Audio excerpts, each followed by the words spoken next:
I am the woman at the well. Alone. I don't feel like I have anybody. Hurt, scared, don't know what to do, don't know what to think, deserted, all alone. I just wanted to share this right here because I don't want to mess this up. Because I want you to understand why she felt like this. This was an extraordinary woman. She was a Samaritan, a race of people that the Jews utterly despised as having no claim on their God. She was an outcast, looked down upon by her own people. We all know how that can feel, don't we? This is evidenced by the fact that she came alone to draw water from the community well, which was, during biblical times, drawing water was being able to go there and chat with your friend and have a good time. She didn't have that. It was the social highlight of a woman's day. However, this woman metastasized, if I can say that right, and marked as immoral, an unmarried woman living openly with the sixth in her series of men.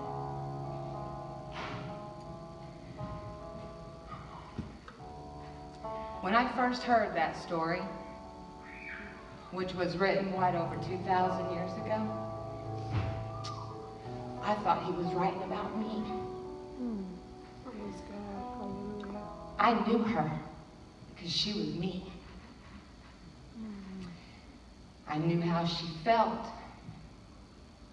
because I understood what it was like to be married so many times and to have done things that people judged me and made me feel like I wasn't worthy and I was different.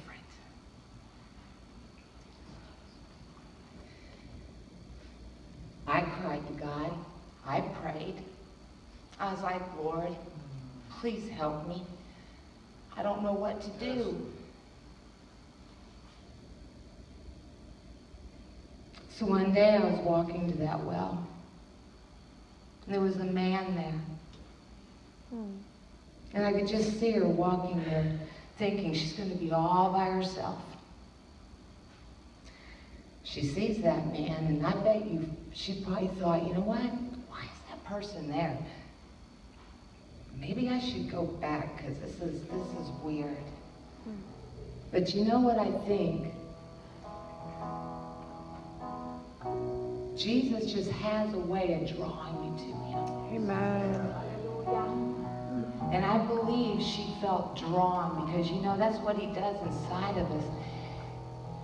He puts a hunger in you and a desire. So thank God she walked onto that well. Amen. And he actually spoke to her, and she's just like, you're speaking to me? I'm not worthy to be spoken to. I'm a Samaritan.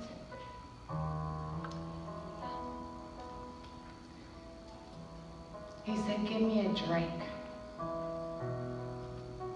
She's like, but you have no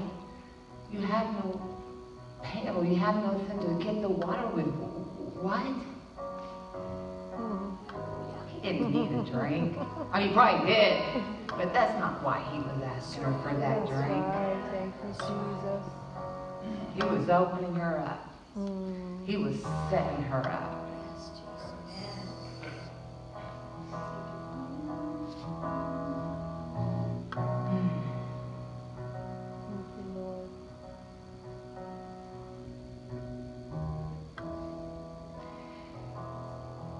He said, if you will drink from my water, you will never thirst again. Amen.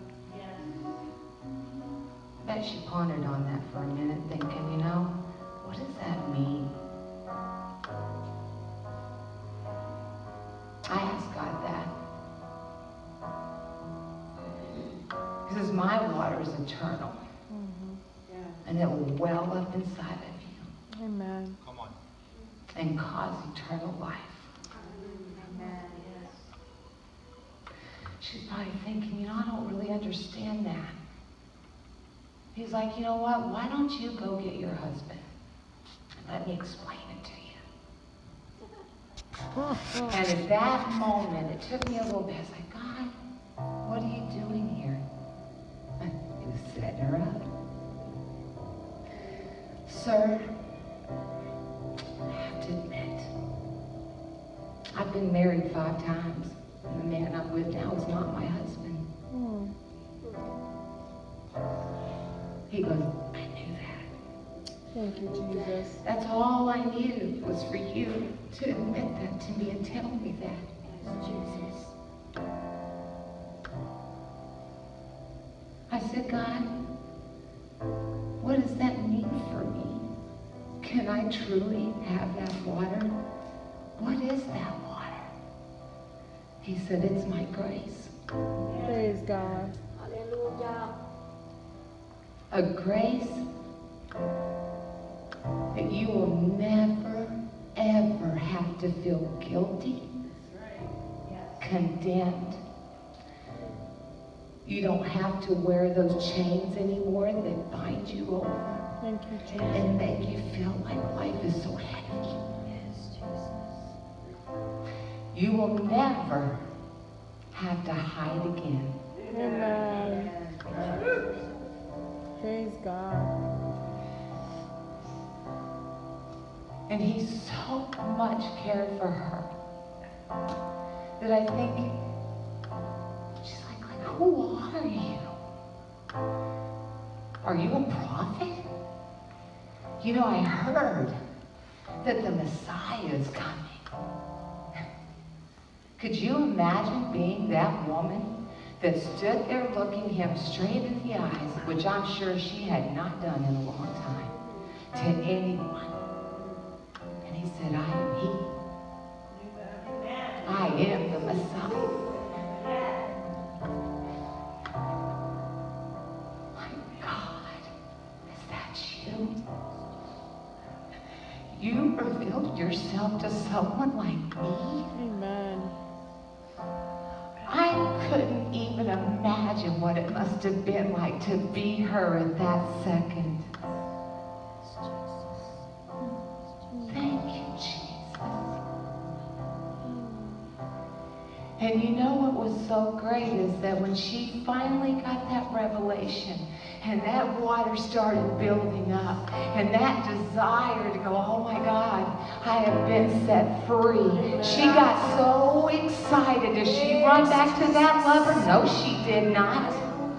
You know who she ran to? She ran back to her enemies. She ran back to the people that made her feel like she wasn't worthy. She had no right to exist. She was nothing. And she preached the gospel to the enemy. And that's what God wants us to do. He wants us to love the way He loves. He wants us to go and get the enemy and tell him, I love you, I forgive you, and I will no longer hold a grudge against anything or anyone. I have been forgiven. I have been washed clean.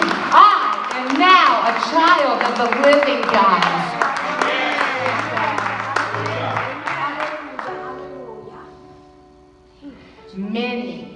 Many people came to the Lord because of her. Amen. Even some of the men went and got Jesus himself. It was like, hey, I want to talk to you. I think that's kind of interesting. But you know what? They talked him into staying for a couple of days, and he did. And many more people came to know the Lord.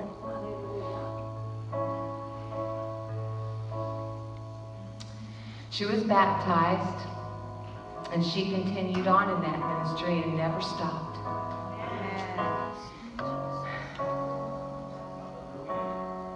Thank you, Jesus.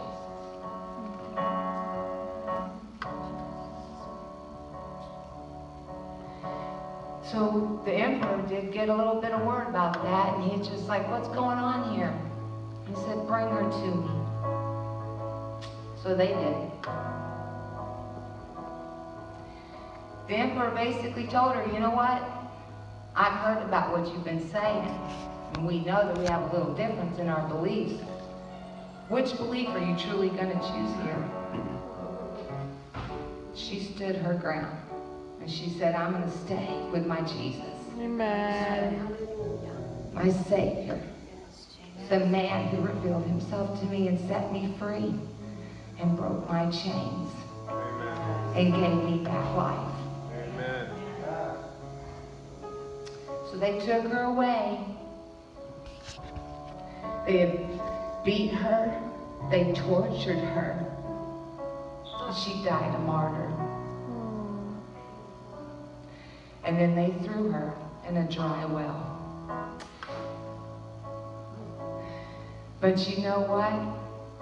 I almost busted out crying when I read that, but then I thought, what a way to go. I bet she didn't mind, because you know what? What she believed in, she went and got and she received. And now she sits in the throne with Jesus Christ himself. Whole, loved, cared about. Everything she ever looked for. Thank you, Father God. Thank you for truth.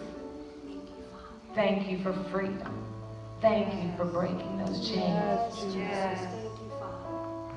That's what God did for me when he gave me that story. He set me free. I raised 4 kids by myself.